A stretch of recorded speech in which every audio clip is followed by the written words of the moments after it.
স্বাস্থ্যকর জীবনযাপনের জন্য সবচেয়ে গুরুত্বপূর্ণ একটি বিষয় হলো সুষম খাবার। কিন্তু আমরা কি জানি প্রতিদিনের খাবার কেমন হওয়া উচিত? আসুন সহজ কয়েকটি টিপসের মাধ্যমে জেনে নিই কীভাবে সুষম খাবার গ্রহণ করা যায়। সুষম খাবার মানে হলো এমন একটি খাবার যেখানে প্রয়োজনীয় সব পুষ্টি উপাদান সঠিক অনুপাতে থাকে।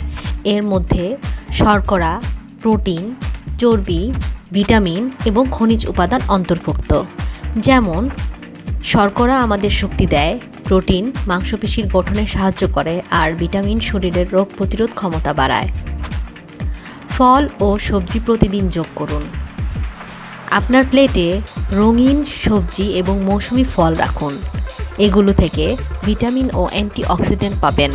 উদাহরণস্বরূপ, সকালে এক বাটি ফল এবং দুপুরে খাবার সেদ্ধ সবজি যোগ করুন।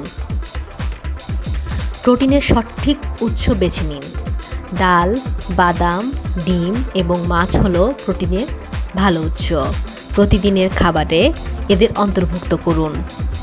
কম চর্বিযুক্ত খাবার বেছে নিন। প্রাকৃতিক চর্বি যেমন অ্যাভোকাডো, বাদাম বা অলিভ অয়েল ব্যবহার করুন। ভাজা খাবার এড়িয়ে চলুন। পুরো শস্যের গুরুত্ব। চালের পরিবর্তে ব্রাউন রাইস, সাদা পাউরুটির পরিবর্তে পুরো শস্যের পাউরুটি ব্যবহার করুন।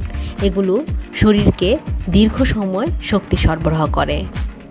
পানি পান করুন। প্রতিদিন অন্তত 8 গ্লাস পানি পান করুন। এটি আপনার শরীরকে হাইড্রেট রাখে এবং ত্বক ভালো রাখে। সুষম খাবার শুরু করতে ছোট পরিবর্তন আনুন। আপনার খাবারের ধীরে ধীরে সবজি, ফল এবং স্বাস্থ্যকর প্রোটিন যোগ করুন। আর মনে রাখবেন, এটি শুধুই স্বাস্থ্যকর নয়, বরং সুস্বাদু। সুষম খাবার শুধু আমাদের শরীর নয়, মনকেও সুস্থ রাখে। আপনি যদি এই ভিডিওটি পছন্দ করেন তাহলে লাইক দিন, শেয়ার করুন এবং আমাদের চ্যানেলে সাবস্ক্রাইব করতে ভুলবেন না। দেখা হবে পরের ভিডিওতে। Fit fusion বিডিতে